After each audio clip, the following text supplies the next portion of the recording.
Hi friends, எங்கள் வீட்டில் பாருங்கள் மீன் குழம்பு. சரியா, கிராமத்து சமையல் மாதிரி மீன் குழம்பு. இங்கே பாருங்களேன், இங்கே பாருங்கள். எங்களுக்கு ரொம்ப ஜிலேபி மீன்னா ரொம்ப பிடிக்கும். அதனால் எங்கள் பேச்சு வந்து சப்போட்டா மீனுன்னு சொல்லுவோம் தெலுங்கில். இங்கே பாருங்கள், வஞ்சன மீன் பாருங்கள். இது வஞ்சன மீன். இது பொரிக்கிறதுக்கு வஞ்சன மீன். இது வந்து ஜிலேபி மீன். சாப்பாடு வச்சுட்டேன், களி செஞ்சிட்ருக்குறேன். இதான் வெந்துட்டுருக்க களி கிண்டுவேன். போய் மீன் இப்போ தான் எடுத்துகிட்டு வந்து சமைக்கிறோம். சரிங்களா, சூப்பராக இருக்கும்.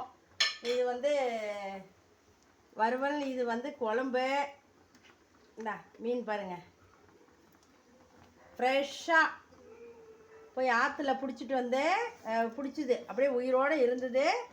வாங்கி இப்போ வெட்டி எடுத்துகிட்டு வந்து மீன் குழம்பு செய்கிறேன். கிராமத்தில் எப்படி ஒகேனக்கல்ல எப்படி செய்கிறாங்க அதே மாதிரி தான் செய்கிறேன். நாங்கள் ஒகேனக்கல்ல எப்படி டேஸ்ட்டாக இருக்கும் அது மாதிரி இது மீன் குழம்பு வந்து கிராமத்தில் எப்படி செய்கிறோமோ அதே மாதிரி தான் செய்கிறோம் மக்களே. இங்கே பாருங்கள் எவ்வளோ டேஸ்ட்டாக இருக்கும், எவ்வளோ நல்லா இருக்கும் பாருங்கள். வாங்க சாப்பிட வாங்க, சாப்பிட்லாம்.